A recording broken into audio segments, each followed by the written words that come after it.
সবাই একটু খেয়াল করেন যে ওয়ার্মটা ইনস্টলেশনের প্রসেসটা একটু দেখাবেন। আপনি ইনস্টলেশন গুলো করবেন, তারপরে হচ্ছে কিভাবে ওপেন করবেন, এই প্রসেসটা একটু সাউন্ড দেখাবে আর কি। আমি রেকর্ড করছি, ক্লাসের রেকর্ডটা শেয়ার করবো, বাট একটু প্রসেসটা খেয়াল করেন। আর যারা গত ক্লাসে ইনস্টলেশন করতে পারছেন তারাও একটু খেয়াল করেন যে স্টার্টিং প্রসেসটা একটু দেখবেন।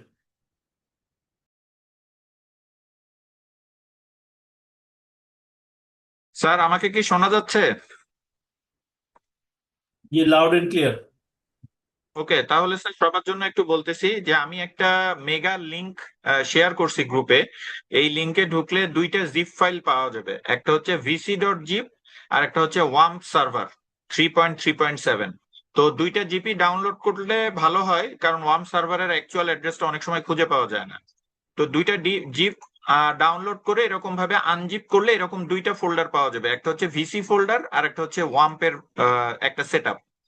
তো ওয়ার্ম সেটআপের আগে যেটা করতে হবে সেটা হচ্ছে এই ভিসি ফোল্ডারে ঢুকে এখানে অনেকগুলো ফাইল আছে, এই ফাইলগুলা একটা একটা করে ইনস্টল করা লাগে।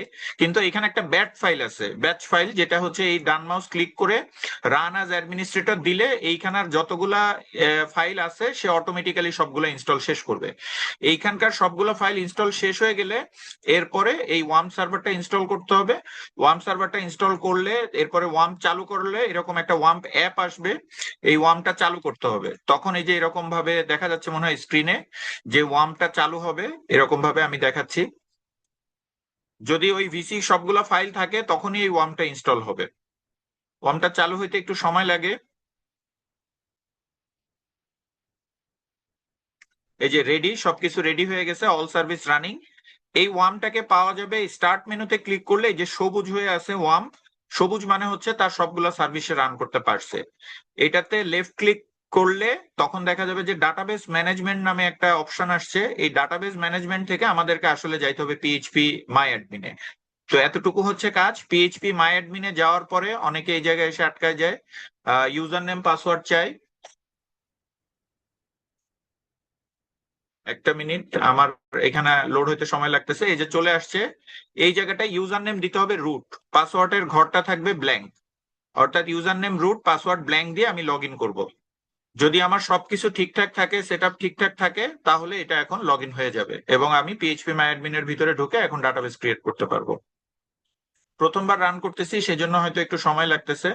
অনেকে এর মধ্যে হয়তো করেও ফেলছে। এই যে আমার লোকাল হোস্ট চলে আসছে, আমার ডাটাবেস গুলা বাম দিকে দেখা যাচ্ছে। তার মানে হচ্ছে আমার পিএইচপি মাই অ্যাডমিন সহ ওয়ার্ম সার্ভারটা সেট আপ হয়ে গেছে, আমি এখন ডাটাবেসে কাজ করতে পারবো। ধন্যবাদ sir. Thank you.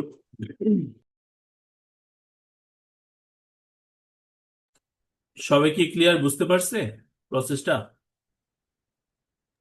G sir. G sir.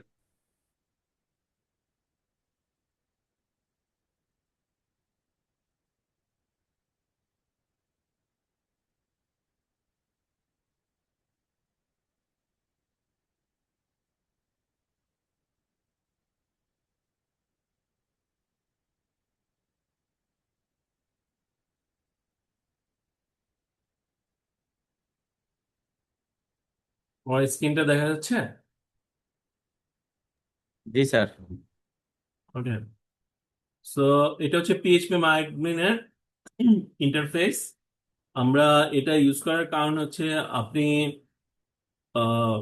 Hosting এর যত এনভায়রনমেন্ট দেখবেন, ম্যাক্সিমাম হোস্টিং এর এনভায়রনমেন্টে এই পিএইচপি মাই অ্যাডমিনের ইন্টারফেস পাবেন। তো এখান দিয়ে আপনার ডেটাবেসটা ম্যানেজ করা অনেকটা easy, except some very large company যারা ওরাকল ইউজ করে বা মাইক্রোসফট ডেটাবেস সার্ভার ইউজ করে, তারা হচ্ছে মাইক্রোসফট ওয়ার্কবেঞ্চ অথবা ওরাকলের নিজস্ব প্ল্যাটফর্মটা ইউজ করছে আর কি। আদার দেন দিস আপনার এইটাই ম্যাক্সিমাম জায়গায় পাবেন। এবং এইখানে একটা সুবিধা হচ্ছে আপনার কোড লিখেও কাজ করা যায়, আবার গ্রাফিক্যালি বক্সও আছে যেখানে আপনি হচ্ছে কোয়েরি রান করতে পারেন। আর এটা শেখার জন্য আমরা তো কোড শেখাবই, প্লাস আপনি সাথে একটা এআই ইউজ করবেন। যে কোনো এআই, যেমন আপনাদের সবার হচ্ছে মাইক্রোসফট 365 এর অ্যাকাউন্ট দেওয়া হয়েছে, আপনাদের ইমেল দেওয়া হয়েছে বা গত ক্লাসে আপনাদের অ্যাকাউন্টগুলা আপনাদের গ্রুপে শেয়ার করা হয়েছে। সো ওই অ্যাকাউন্টে আপনারা লগ ইন করলে মাইক্রোসফটের আমাদের বেনিফিটস গুলা পাবেন। অনলাইন অফিসটা ফ্রি পাবেন, প্লাস 100 জিবি ক্লাউড স্টোরেজ পাচ্ছেন হচ্ছে ওয়ান ড্রাইভে। সাথে আউটলুকের একটা email address, educational email address, এটা সব জায়গায় আপনি ইউজ করতে পারবেন।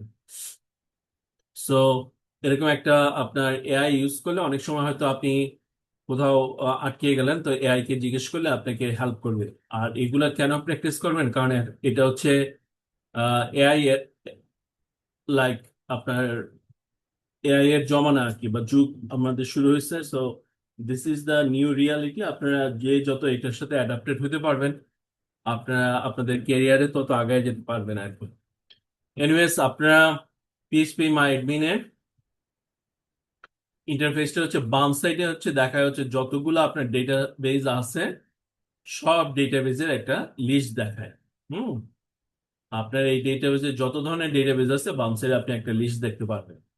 এর মধ্যে কিছু কিছু স্পেশাল থাকে, যেমন টেস্ট, তারপরে হচ্ছে performance schema, PHP my admin, my SQL. এগুলো হচ্ছে নর্মালি অনলাইন প্ল্যাটফর্মে দেখা যায় না, বাট যেহেতু এটা হচ্ছে লোকাল প্ল্যাটফর্মে করা, এই জন্য এই জিনিসগুলো এখানে দেখা যাচ্ছে। তো এইগুলোতে হাত না দেওয়া ভালো। নর্মালি আমরা যেসব ডেটা সেট নিয়ে কাজ করি বা ডেটাবেস ক্রিয়েট করি, সেই ডেটাবেস গুলো নিয়ে আপনি সবসময় কাজ করবেন, যেগুলো এটা এটা নিজস্ব আপনার ডেটা সেট। তো এইগুলোতে আমরা হাত না দিই। তো বাম সাইডে আপনি পাচ্ছেন হচ্ছে টোটাল লিস্ট, কি কি ডেটাবেস আছে। তো যখনই ডেটাবেস ক্রিয়েট হবে, সাথে সাথে আপনি দেখবেন এখানে ডেটাবেসের নামটা চলে আসছে। এরপর এখানে হচ্ছে ডেটাবেস সার্ভারের কিছু ইনফরমেশন দেয়া আছে, যেমন এখানে সার্ভার ভার্সন দেয়া আছে, মারিয়াডিবি ভার্সন, প্রোটোকল দেয়া আছে, ইউজার নেম দেয়া আছে, আমরা রুট ইউজার দিয়ে লগ ইন করছি। রুট মানে হচ্ছে অ্যাডমিনিস্ট্রেটিভ লিনাক্সের, আমরা এটা হচ্ছে লিনাক্সের ইয়েতে করা তো। সো রুট হচ্ছে লিনাক্সের অ্যাডমিনিস্ট্রেটর। ওয়েব সার্ভারের মধ্যে আছে আপাচি চলতেছে, পিএইচপি 8.2 ভার্সন চলতেছে, ডেটাবেস ক্লায়েন্ট, তার পিএইচপি এক্সটেনশন কি কি কাজ করতেছে এটার নাম চলে আসে, প্লাস পিএইচপি অ্যাডমিনের কিছু ডকুমেন্টেশন আপনি দেখতে পাবেন এখানে। আর এখানে কিছু মেনুস দেয়া থাকে, এটা হচ্ছে ডেটাবেস। এখানেও ক্লিক করলে সব লিস্ট দেখাবে যে কি কি ডেটাবেস এখানে কাজ করতেছে। প্লাস আমরা যদি গ্রাফিক্যালি কোনো ডেটাবেস ক্রিয়েট করতে চাই, জাস্ট ডেটাবেসের নামটা লিখে ক্লিক করলে আপনার ডেটাবেসটা ক্রিয়েট হয়ে যায়। অথবা আপনি যদি কোনো একটা ডেটাবেস ফেলে দিতে চান, ফর এক্সাম্পল ধরেন এই কফি শপ, তার এটা আমরা ইরেজ করতে চাই, তাহলে খেয়াল করে দেখেন এটা হচ্ছে ড্রপ দিয়ে করতে হয়। ঠিক আছে, তো ড্রপ না, ডিলিট না দিয়ে মনে রাখবেন ডেটাবেস আর টেবিল এগুলো হচ্ছে আমরা ডেটাবেস ল্যাঙ্গুয়েজকে দুই ভাগে ভাগ করি। একটা হচ্ছে definition language, data definition language, আর একটা ডেটা ম্যানিপুলেশন ল্যাঙ্গুয়েজ। ডেফিনেশন ল্যাঙ্গুয়েজের আন্ডারে আমরা কি করি, কোনো একটা টেবিল বা ডেটাবেস যদি আমরা ডিলিট করতে চাই, তাহলে আমরা ড্রপ বলি, ডিলিট বলি না। সো দ্যাট, কারণ এটা একটা অ্যাক্সিডেন্টাল ফিচার, আপনি যদি ড্রপ করে দেন you might not recover it. হ্যাঁ, এটা আর পাওয়া যেতে নাও পারে। সো আপনি যদি ড্রপে ক্লিক করেন, জাস্ট চলে গেল। সো ক্রিয়েট করা হয়, এখানে নাম প্রেস করে তারপরে হচ্ছে ড্রপ করা হয়। হ্যাঁ, এরপরে থাকে এসকিউএল লেখা থাকে, এখানে সাধারণত আমরা কোডগুলা লিখে থাকি। তো কোডগুলার এখানে আপনার এই যে কনসোল যদি দেখেন, তাহলে কনসোলে এই কোডের কথাগুলা লেখা ওঠে।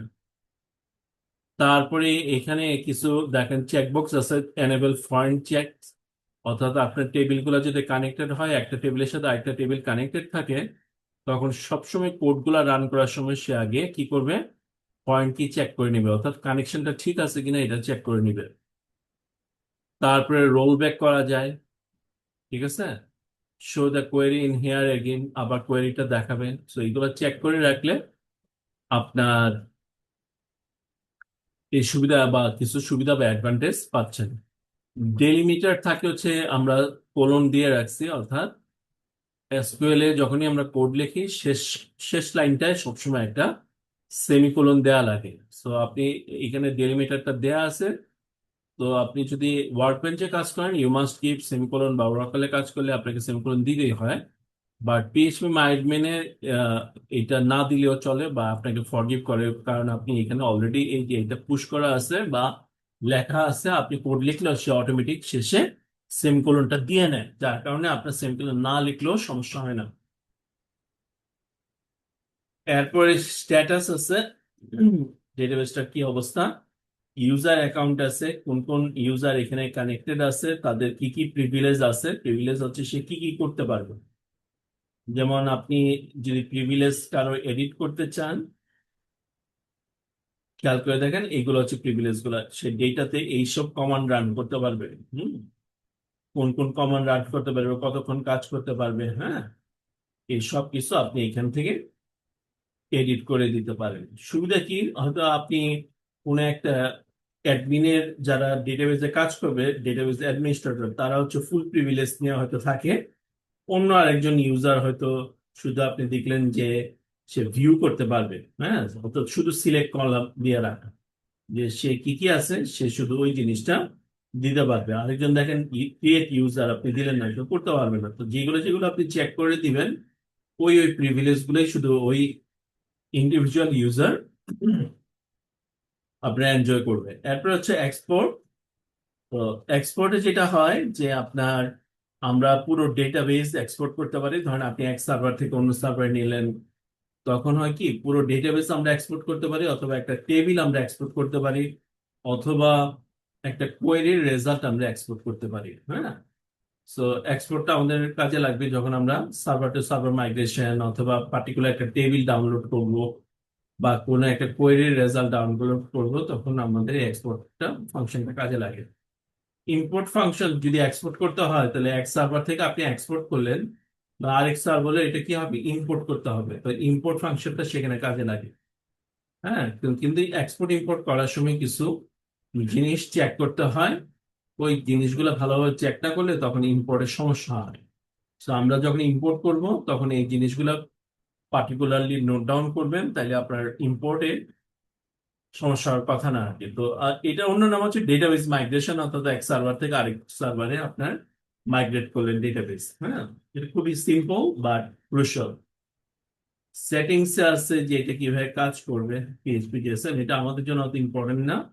রেপ্লিকেশন, অর্থাৎ আপনার এই ডেটাবেসটা অন্য কোথাও রেপ্লিকেট হবে কিনা, অর্থাৎ আপনি যা এখানে কাজ করতেছেন সাথে সাথে অন্য আরেকটা সার্ভার বা অন্য কোনো কম্পিউটারে এটা আপনার কপি হয়ে থাকে। তো নর্মালি ধরেন ব্যাংকে যারা কাজ করেন, আপনারা জানেন যে এক ব্যাংকের ডেটাবেস বা এক ব্যাংকের ট্রানজেকশন ইনস্ট্যান্টলি তারা আশেপাশে অন্য ব্রাঞ্চে, অ্যাটলিস্ট দুইটা ব্রাঞ্চে আপনার রেপ্লিকেট হয়।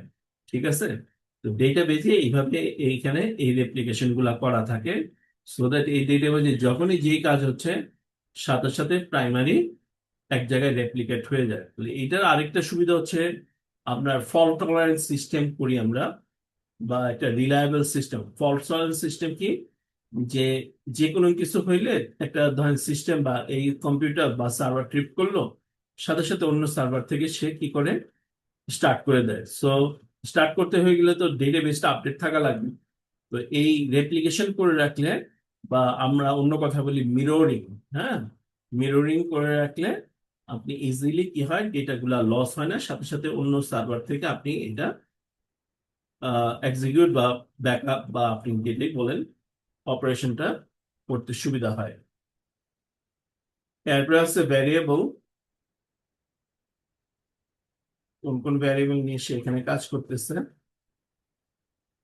এরপরে আছে মোড, হ্যাঁ, মোডে কি একটা সে ইঞ্জিন, কি কি ইঞ্জিন কাজ করে, প্লাগ ইন, কখনো কখনো এক্সট্রা কোনো প্লাগ ইন যদি আমাদের লাগে আমাদের, তখন আমরা এইসব প্লাগ ইন এক্সট্রা কিছু ইনস্টল করে নিতে পারি। আর এই মোডের মধ্যে আপনি যদি পার্টিকুলার একটা ডেটাবেসে ঢোকেন, যেমন বিডি কম্পিউটার ডেটাবেসে ঢুকলাম, এই ডেটাবেসে 4টা টেবিল আছে। টেবিলের স্ট্রাকচার আপনি দেখতে পারেন, ইনসার্ট যদি কোনো নতুন কলাম ইনসার্ট করতে পারেন, এমটি করতে পারেন, অথবা বা ট্রাঙ্কেট করতে পারেন, এই টেবিলটা ইচ্ছা করলে মুছে ফেলতে পারেন ড্রপে ক্লিক করলে, হ্যাঁ, এগুলা করা যেতে পারে। এবং এদের মধ্যে যদি আপনি রিলেশনশিপটা দেখতে চান, দেখেন ডেটাবেজে ক্লিক করার সাথে সাথে কিন্তু মেনুগুলো সব চেঞ্জ হয়ে গেছে। দেখেন অপারেশন আসছে, ইম্পোর্ট আসছে, এই যে অপারেশনটা হচ্ছে নতুন, এই ডেটাবেজে ইচ্ছা করলে আপনি নতুন করে নাম দিতে পারেন, কপি টু ডেটাবেজ, অথবা এই ডেটাবেজের এলিমেন্টস গুলো অন্য কোনো ডেটাবেজে নিয়ে যেতে পারেন, এগুলা করা যায়। But what I want you to see, এই যে মোড়ে যে দেখেন ডিজাইনার অপশন আছে একটা, ঠিক আছে? ডিজাইনারে যদি ক্লিক করেন তাহলে দেখেন টেবিলগুলোর সাথে কোনটার সাথে কোনটা ফরেন কি প্রাইমারি কিতে রিলেটেড, এই জিনিসগুলো এখান থেকে শো করে।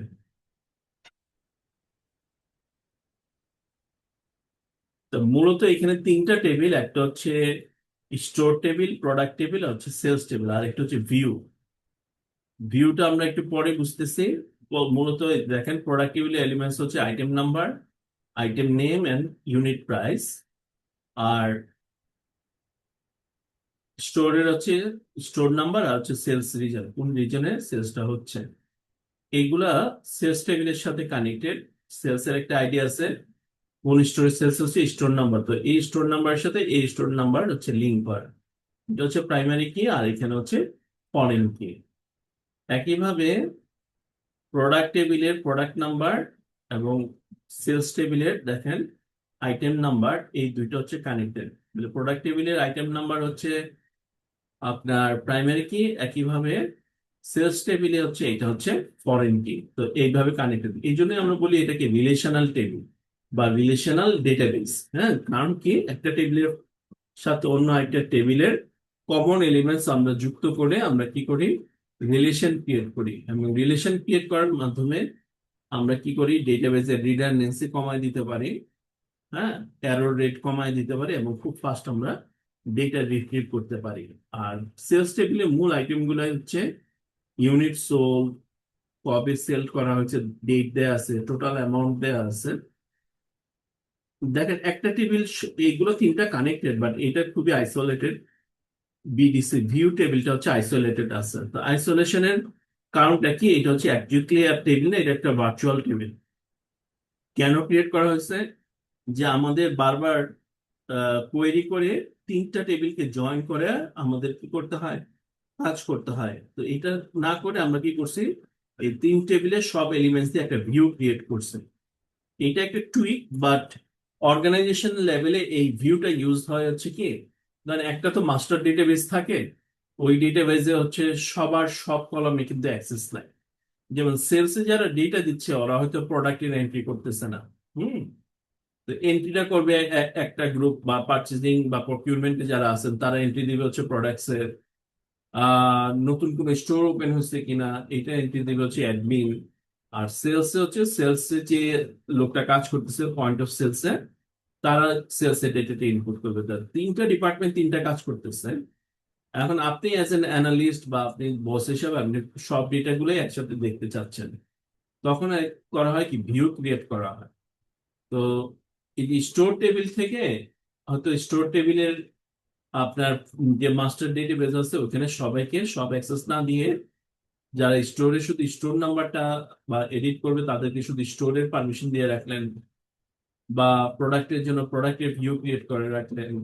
হ্যাঁ, এইভাবে এক একটা ডিপার্টমেন্টের জন্য আলাদা আলাদা মেইন টেবিল অ্যাক্সেস না দিয়ে আলাদা ভিউ ক্রিয়েট করে দেওয়া হয়, সো দ্যাট মেইন টেবিলে আপনার সিকিউর থাকে, এবং আপনি ওই ডিপার্টমেন্ট রিলেটেড যেসব ডেটা আছে বা যেসব কলাম দরকার শুধু সেইটাই দেখবেন। একটা অর্গানাইজেশন ধরেন এইচআর আছে, তার তো অর্গানাইজেশনে সেলস এর ডেটা নিয়ে লাভ নাই, সে অ্যাডমিনের বা এইচআর রিলেটেড যেসব কন্টেন্ট সেটাই দেখবে। অ্যাকাউন্টস কি সেল হয়েছে, এটার চেয়ে বেশি হচ্ছে টাকাটা পেমেন্ট হয়েছে কিনা সেই জিনিসটা দেখবে, তার ক্রেডিট আছে কিনা, বকেয়া আছে কিনা, এই জিনিসগুলা দেখে। সো একটা ডেটাবেস থেকে আমরা ভিউ ক্রিয়েট করে দিই, যার যেরকম আহ দরকার হয় ইনফরমেশন। হ্যাঁ, বুঝলাম কিনা এই পর্যন্ত যা বলছি, বুঝতে পারছি?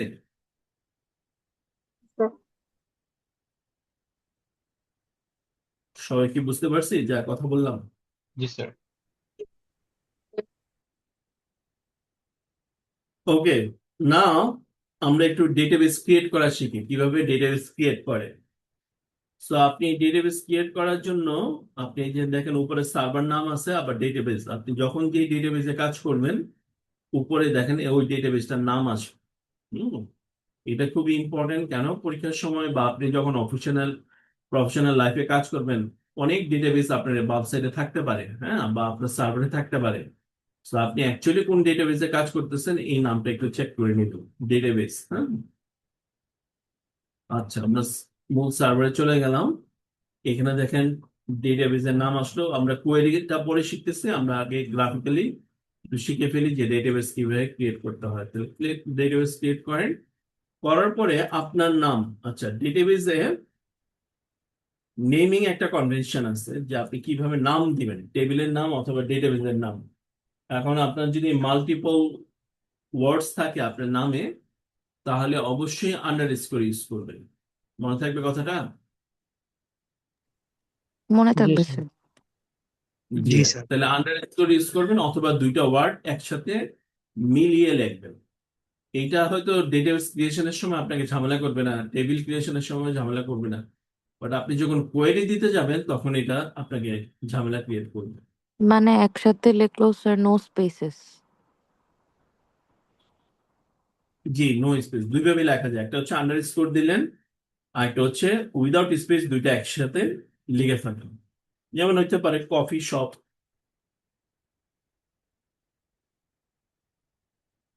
এটাও হইতে পারে, অথবা এটাও হইতে পারে। বুঝতে পারলাম ক্যামেল না? কেসিংও করা যায়। Understood sir. জি,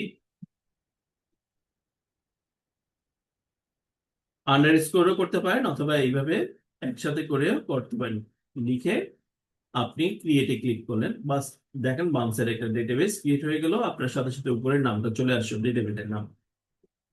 এইটুকুতে কারো কোনো সমস্যা আছে না? না স্যার। ওকে। এখন আন্ডারস্কোর দিয়ে যারা লিখেন তাদের একটা সমস্যা কি, আমরা টাইপিং এ সব সময় নামের পরে কি ইউজ করি? স্পেস ইউজ করি না? জি স্যার। করি কিনা? আচ্ছা, তো স্পেস ইউজ করলে যেটা হয় আপনি দেখেন, আমরা অনেক সময় অ্যাক্সিডেন্টলি এটা হইতে পারে আমাদের স্বভাবের কারণে আর কি আছে। কফি শপ, কারণ এটা নিবে কিনা বলেন? না স্যার, নিবে না স্যার। এটা একটা নিবে, তো পরে প্রবলেম দিবে কেন? এই যে একটা দেখেন স্পেস নিয়ে, বেশি আছে না স্যার? হ্যাঁ। তো এই সমস্যাটা যেন আমরা না করি, হ্যাঁ, আমাদের স্বভাববশত আমরা কি করতে পারি, এই যে আন্ডার স্কোর দেওয়ার পরেও কি করতে পারি, একটা স্পেস দিয়ে দিতে পারি ভুলে, সামনেও দিতে পারি পেছনেও দিতে পারি। তো এইটা করা যাবে বেস্ট না। হচ্ছে ক্যামেল কেসিং করা গেলে। যে স্যার বেস্ট হচ্ছে যদি ক্যামেল কেসিং করা যায়, মানে ফার্স্ট ওয়ার্ডের সবকিছু স্মল লেটারে থাকবে আর সেকেন্ড ওয়ার্ডের ফার্স্ট লেটারটা ক্যাপিটাল করে দেয়। সিরাজের কথাটা আমরা পুরো শুনতে পারলাম না। ঠিক আছে, ইউ ক্যারি অন, আমার একটু কথা নেট ঝামেলা করছে। আচ্ছা, এই পর্যন্ত যদি হয় ঠিক আছে। আর আপনারা যখন লাইভ সার্ভারে কাজ করবেন, অটোমেটিক ওই সার্ভারের একটা আন্ডারস্কোর স্টেটমেন্ট থেকেই যায়, অর্থাৎ ওই সার্ভারে আপনার যে ইউজার নেম থাকে নর্মালি ওই ইউজার নেম থেকে একটা আন্ডারস্কোর দেয়াই থাকে, যদি লাইভ সার্ভারে কাজ করেন আর কি, তখন বোঝা যায় ওই সার্ভারের ওই এলিমেন্টস। আচ্ছা, এখন আমরা একটু ইম্পোর্ট এক্সপোর্ট করাটা শিখবো, হ্যাঁ। এক সার্ভারে কিভাবে আমরা পুরো একটা ডেটাবেস আপ করতে পারি, আবার পুরো একটা ডেটাবেস আমরা কি করতে পারি, ডাউনলোড করতে পারি। হুম।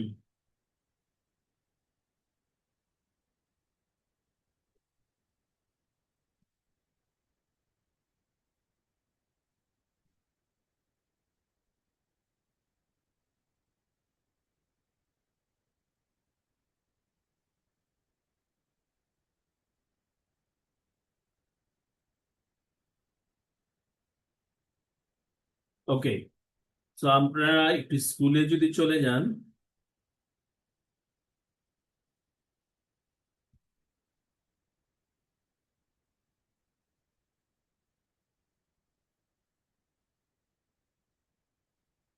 এই যে কফি শপ এসকিউএল আছে তাই না, পাওয়া গেছে।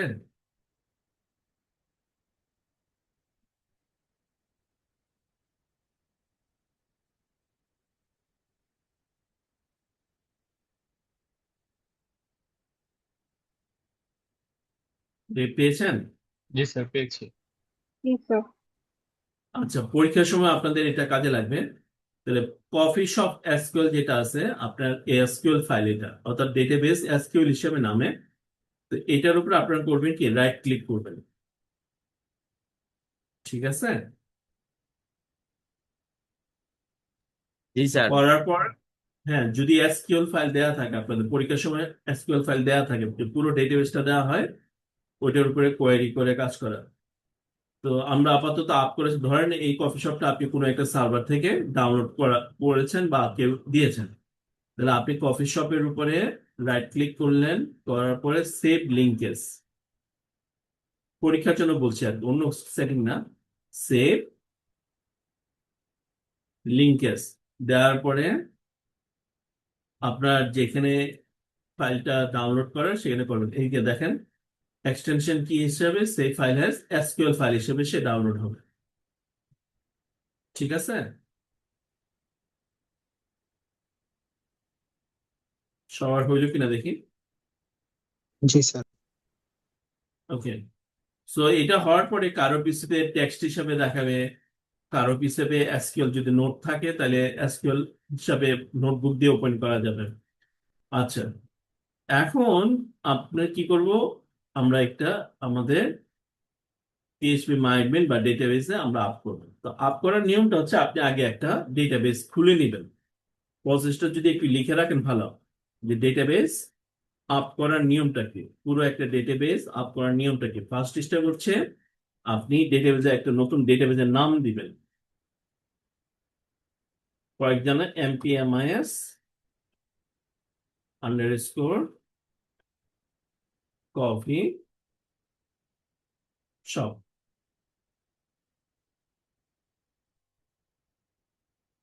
ঠিক আছে, আপনি আপনার নাম দিয়ে লেখেন যে উমক আন্ডারস্কোর কফি শপ।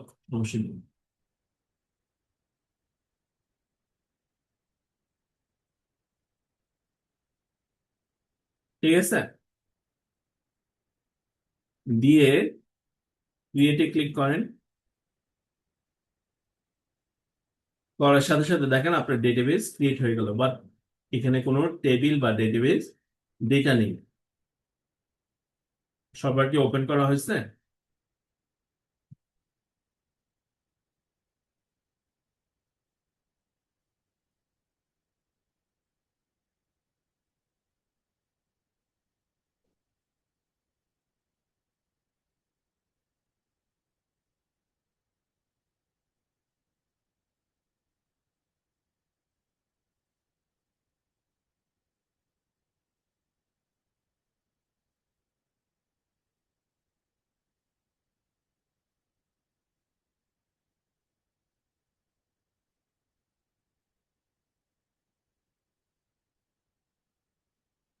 সবাই পেরেছি নতুন ডেটাবেস খুলতে? জি sir. Okay, now will go to import. হ্যাঁ, আমরা এই ডেটাবেসটা খেয়াল করবেন যে যে ডেটাবেসটা খুলেছি সেটার নামটা যেন উপরে থাকে। এই ডেটাবেসে এটা ইম্পোর্ট করবো, তো ইম্পোর্টে ক্লিক করবেন, তারপর ফাইল চুজ করবেন। আমরা এই যে ডাউনলোডে রেখেছিলাম কফি শপ, এই এই ডেটাবেসটা সিলেক্ট করে দেন, সে অটোমেটিক বলবে এটা একটা এসকিউএল ফাইল। দেখেন এই যে ফরম্যাট লেখা আছে এসকিউএল। আমরা আর এখানে কোথাও হাতটা দিব না, জাস্ট চুজ করলে আপনি খেয়াল করবেন এখানে এসকিউএলটা লেখা আসছে কিনা। এতটুকু লেখা শেষ হলে ইম্পোর্টে ক্লিক করেন,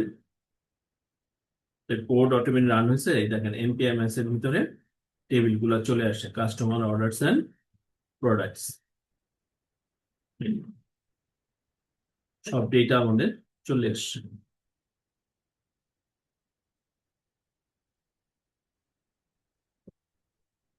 আপনাদের আসছে কিনা জানান।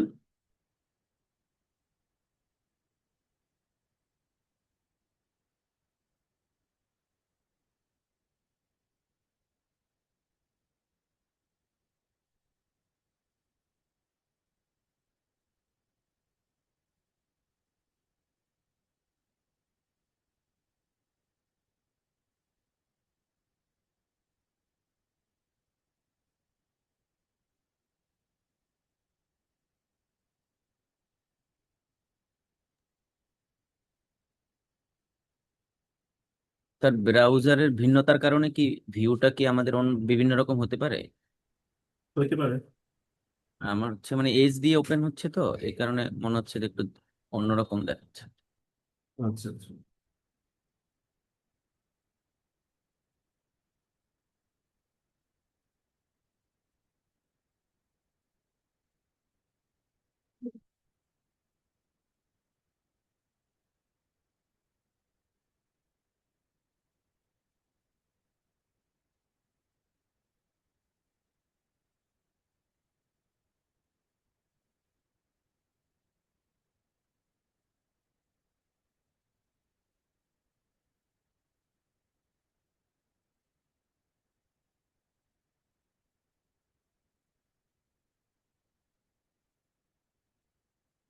টেবিল গুলো সবার আপ হয়েছে?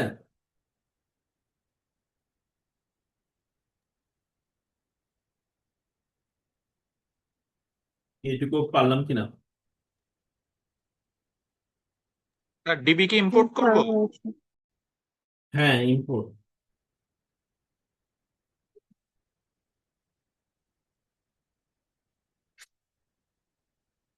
ভয়ঙ্কর এই ধারালো অস্ত্র দিয়ে বুধবার গভীর রাতে রাজধানীতে বড় ধরনের এক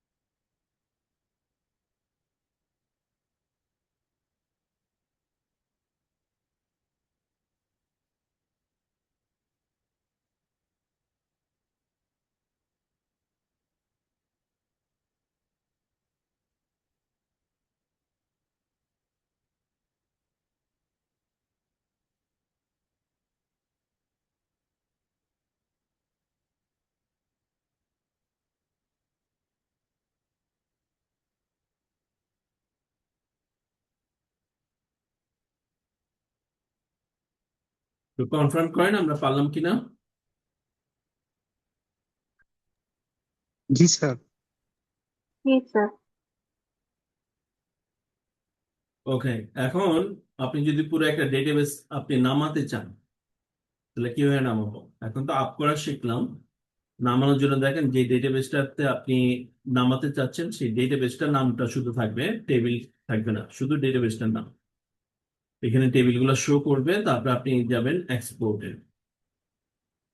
এক্সপোর্টে যে এখানে দেখেন কোন ফরম্যাটে এক্সপোর্ট করবেন, এখানে লেখা আছে এসকিউএল। পুরো ডেটা সেটটা নামানোর জন্য যেখানে অনেকগুলো টেবিল থাকবে, এখানে এক্সপোর্টে ক্লিক করেন। করার পর আপনি এই যে দেখেন এমপিএমআইএস কফি শপ নামে ডেটাবেসটা নেমে গেল। ঠিক আছে না?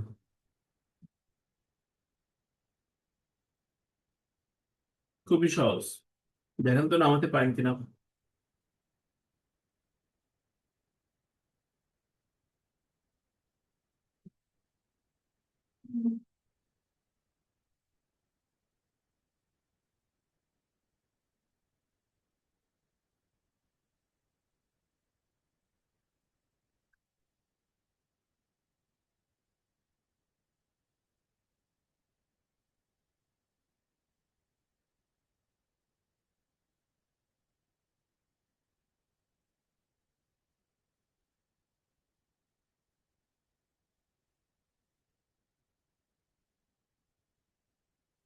পেয়েছে?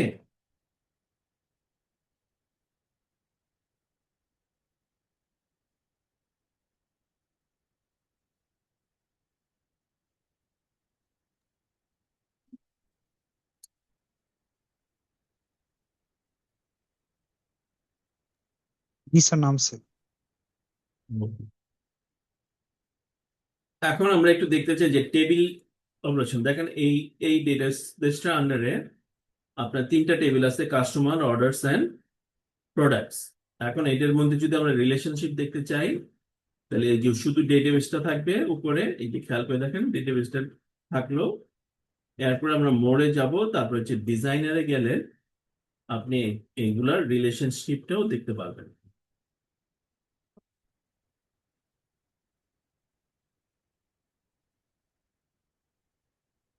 ঠিক আছে, যেমন কাস্টমারের সাথে অর্ডার টেবিলের কাস্টমার আইডি লিঙ্কেজ আছে, প্রাইমারি কি, আর এটা হচ্ছে পয়েন্ট কি।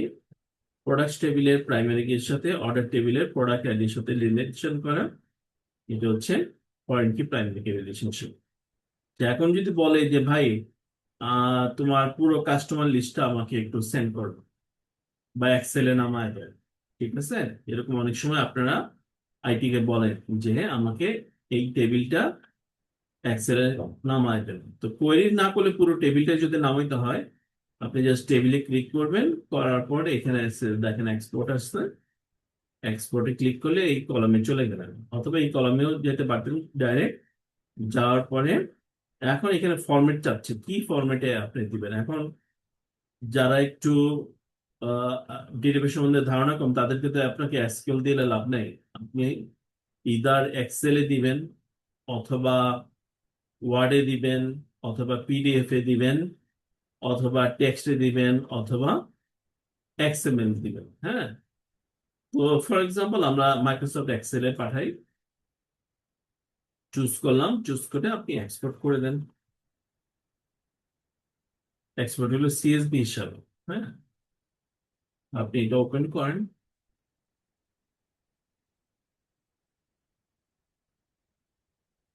এই যে আপনার ডেটা চলে আসলো।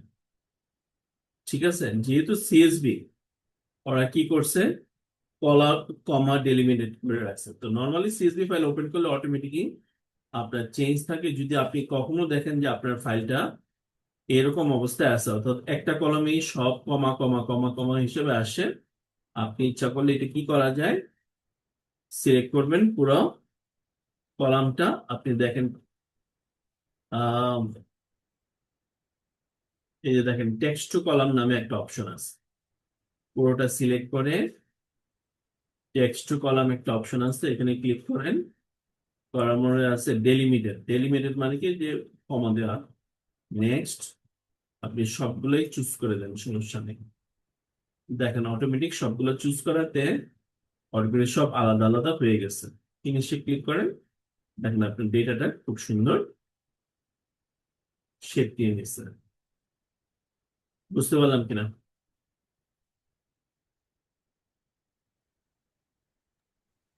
আর জেসন আকারে বের করা যায়, এক্সপোর্ট করা যায়? অপশন তো আছে।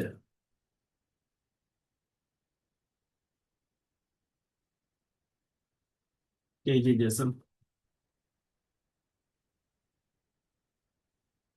তো এখানে আমাদের মোটামুটি কাজে লাগে এরকম সব কয়টা অপশন আছে। যারা হচ্ছে লিব্রা অফিস বা ওপেন অফিস ইউজ করেন তাদের জন্য এই যে দেখেন ওপেন স্প্রেডশিট আছে, পিডিএফ ফাইল আছে, পিডিএফ ও নামায় দিতে পারেন। কিন্তু মূলত আমাদের কাছে সবসময় এক্সেলই চাই আর কি। এই যে দেখেন পুরো একটা টেবিল সুন্দর করে নেমে গেছে।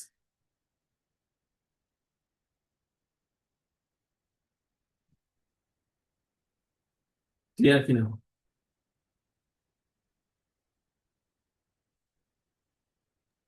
জি স্যার।